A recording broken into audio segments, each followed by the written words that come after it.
And in the cave there, they would gather together. Now, I don't say that it was the church, the occupants of the church that gathered there, but whether they knew it or not, the Hellfire Club would hold their meetings once a month underneath the church. And Benjamin Franklin would go and visit that at the times when he came to visit England, yeah. Benjamin Franklin controlled the press. He controlled the delusional image we see of him today. And we are taught he was a great inventor, giving out these ideals for free.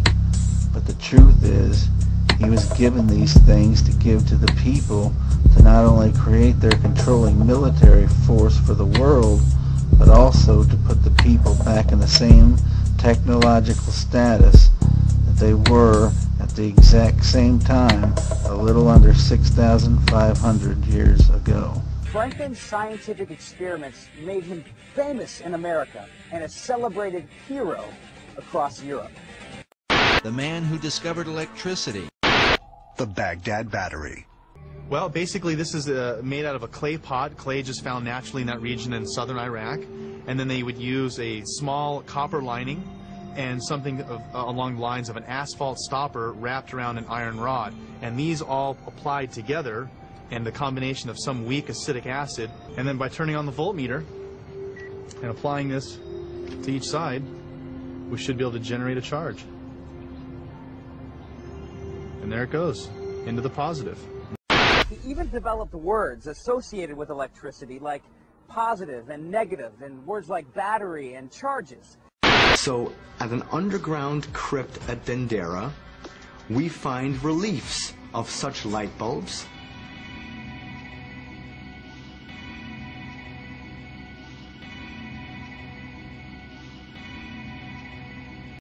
And George Washington, he became the first presidential trader when in 1791 he passed the laws needed to establish the first central bank of the United States of America with a 20-year charter to the country our forefathers fought to free us from. That same year, Pierre Charles Lefon was instructed to design the ground layout of Washington, D.C. It was designed as a giant inverted pentagram. Not only the symbol of the goat, but the symbol of Athena, the daughter of Zeus. And under the pentagram was placed their symbol, the cross. Like the pyramids of Egypt, the entire city was built in alignment with the stars, and suggests that the hidden purpose for the Masonic rituals is that America might be empowered by the gods of the ancient world. The zodiac is on the periphery. Washington has over 50 zodiacs, circles containing the 12 astrological signs. You can find them in public buildings like the Federal Reserve, the Library of Congress, even the U.S. Capitol, like this one, on the memorial to President James Garfield on the south side of the Capitol. And this one, across from the National Gallery. It's dedicated to its benefactor, Andrew Mellon. Mellon, of course, was a Mason, and it was designed by some brother Masons and placed here at the behest of brother Masons. So it's very much a Masonic thing. And one astrological sign in particular, Virgo, the Virgin. Number 13 has no significance to Masons. Step away from the window. Go back to sleep. It is suggested that the Egyptian imagery used on the Great Seal was part of this common visual code. They point out the repetition of the symbolic number 13. There are 13 leaves on the olive branch in the right claw, 13 arrows in the left claw, 13 stars above the eagle's head, and 13 bars and stripes on the shield. To all secret societies, the number 13 is enormously important symbolically. The number 13 symbolizes rebirth, regeneration, and when you're birthing something, when you're bringing something into formation, it's never easy. So the number 13 can symbolize not just rebirth and regeneration, but death. In 1811, the charter for the first central bank ran out. Nathan Mayer Rothschild stated, either the application for renewal of the charter is granted, or the United States will find itself involved in a most disastrous war. After the renewal was not accepted by the allotted time, Britain began supplying guns to the Indians, and both Britain and France began stealing American ships. After more than 3 years of fighting and in desperate need of supplies, the renewal was accepted.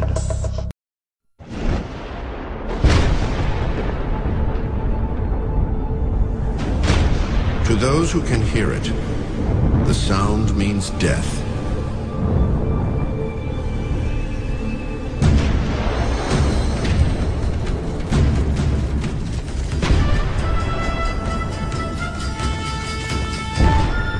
America is on the brink of annihilation.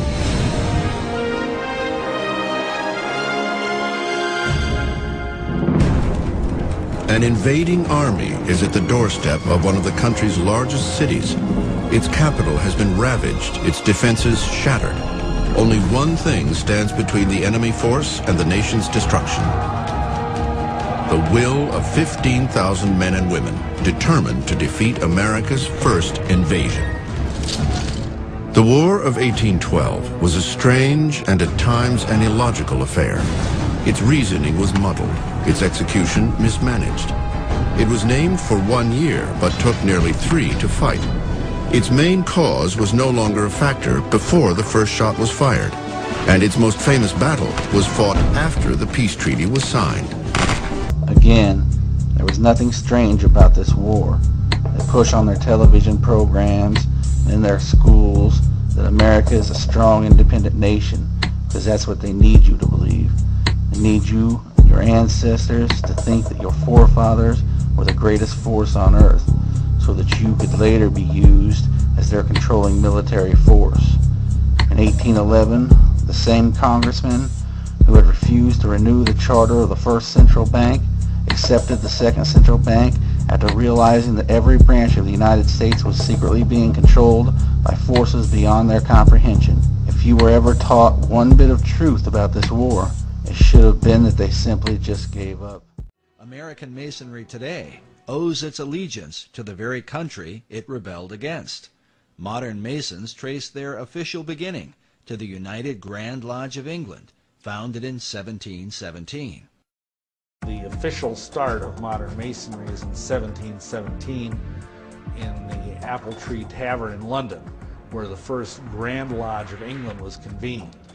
And that's called the Mother Lodge, because essentially all English-speaking lodges precipitate out of that. And for example, all American lodges, all the different Grand Lodges of the different states, all ultimately owe their allegiance and their warrant to the Grand Lodge of England.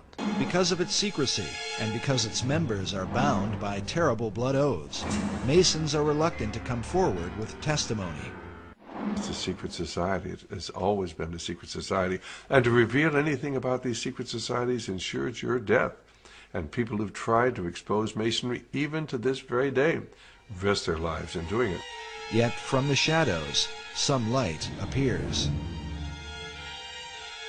When you actually go into Masonry in the first 3 degrees, why, you promise that if you are ever reveal any of the secrets of Masonry in the first degree, why you'll have your tongue cut out, and you'll have you'll be buried in the sands of the sea up to the level of your neck at the level of low tide. And at the second degree, I believe they cut out your heart, and the third degree they're going to cut out your entrails and burn them.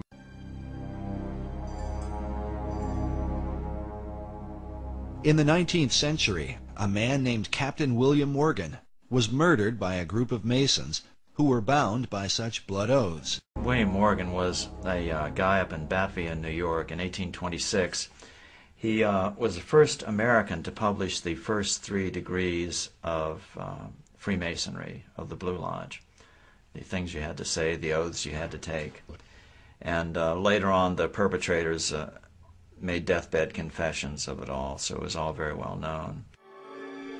Of these deathbed confessions, at least one has survived, given by a man named Henry L. Valance, whose insight into Morgan's final moments provides a heart-wrenching account. Your decision and decides your fate. Are you ready to pay for your betrayal? Talk to me, man. I've done what was right. And how Morgan had pleaded for his life on behalf of his wife and children.